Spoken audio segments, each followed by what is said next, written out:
জানি পুজো শেষ হয়ে গেছে, অনেকটাই লেট হয়ে গেছে, বাট অনেক আশা করে ভিডিওটা করেছিলাম তাই ছাড়ছি। সবাই জানে যে জগদ্ধাত্রী পুজো কতটা বিখ্যাত চন্দননগরে। লাইট সজ্জায় পুরো ভরে যায় শহর, আর লোকজন দূর দূর থেকে আসে ঠাকুর দেখতে। তো আমরা সব বন্ধুরা মিলে প্ল্যান করেছিলাম, রাতে ছাড়া তো আমাদের সময় হবেই না, আর লাইটিং ছাড়া সকালবেলা ঠাকুর দেখতে গিয়ে সত্যি মজা নেই। লাইটিং এর সজ্জাটাই হচ্ছে মেন। তো সব বন্ধুরা মিলে রাত্রিবেলা চলে গেলাম 12টার পর। তো এই ফার্স্ট ঠাকুরটা দেখলাম। এই এরিয়াটা আমার সত্যি জানা নেই, বাট ঠাকুরটা খুব সুন্দর করেছিল, ভেতরে মিষ্টি করেছিল মুখটা। মানে চন্দননগরের প্রত্যেকটা জগদ্ধাত্রী প্রতিমার মুখটা এত মিষ্টি আর বড় হয় না, সত্যি অপূর্ব। আর দেখো, এটা ফার্স্ট ঠাকুর দেখলাম। তারপর সুন্দর করে রাস্তা দিয়ে যেতে যেতে লাইটিং দেখতে দেখতে আমরা নেক্সট ঠাকুর দেখেছিলাম মনের মানুষ।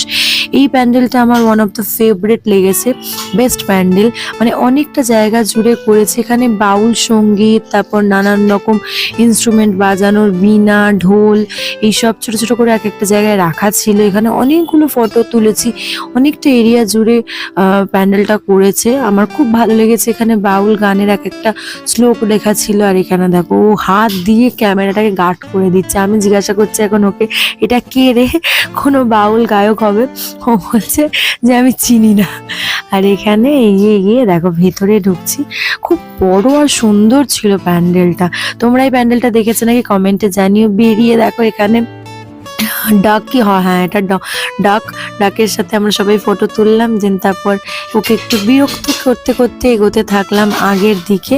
তো প্যান্ডেলগুলো যে তোমাদের সাথে ছোট করে শেয়ার করছি, আমি প্রপার জায়গা তো জানি না, আর প্যান্ডেলের থিমও জানি না। এটা একটু চোখ টাইপসের কিছু করেছিল, মানে বড় বড় সব চোখ আঁকা, কাঁচের ছোট ছোট ছোট ছোট এই দিয়ে খুব সুন্দর করেছিল এই প্যান্ডেলটাও। মানে ফটো ভিডিও তো মাস্ট কোথাও ঘুরতে গেলে। আর আমি একটা কথা পার্সোনালি সবাইকে বলতে চাই, এই কাজে মানে আজকালকার দিনে কাজে মানুষ অনেক ব্যস্ত হয়ে যায়, জন্য নিজের মানুষদেরকেই সময় দিতে পারে না। অনেকে এরকমই আছো, পুজোতে একদিনও বেরোতে পারো না।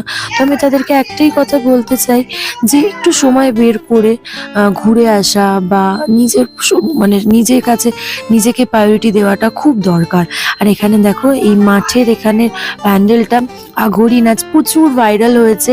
আমি রিলসেও দেখেছি। প্যান্ডেলটা দুর্দান্ত করেছে, শোলার ওপরে এই নিখুঁত কাজটা দারুণ হয়েছে প্যান্ডেলটা। সেরকমই মায়ের প্রতিমাটাও খুব মিষ্টি লেগেছে আমার। তোমাদের ভিডিওগুলো কিরকম লাগছে আমার কমেন্টে জানাতে ভুলবে না। তারপর এখানে মানে কি বলবো, রানী মা আমাদের কি সুন্দর লাগছে, সাজসজ্জায় সেজে উঠেছে দেখে। তারপর আমরা এগোতে থাকলাম। এগিয়ে পাশে মানে রাস্তায় যেতে যেতে যে কটা ঠাকুর এসেছে সামনে, সেগুলো তোমাদের সাথে শেয়ার করেছি। যেগুলো প্যান্ডেলের ভেতরে ঢুকতে পারিনি ভিড়ের কারণে।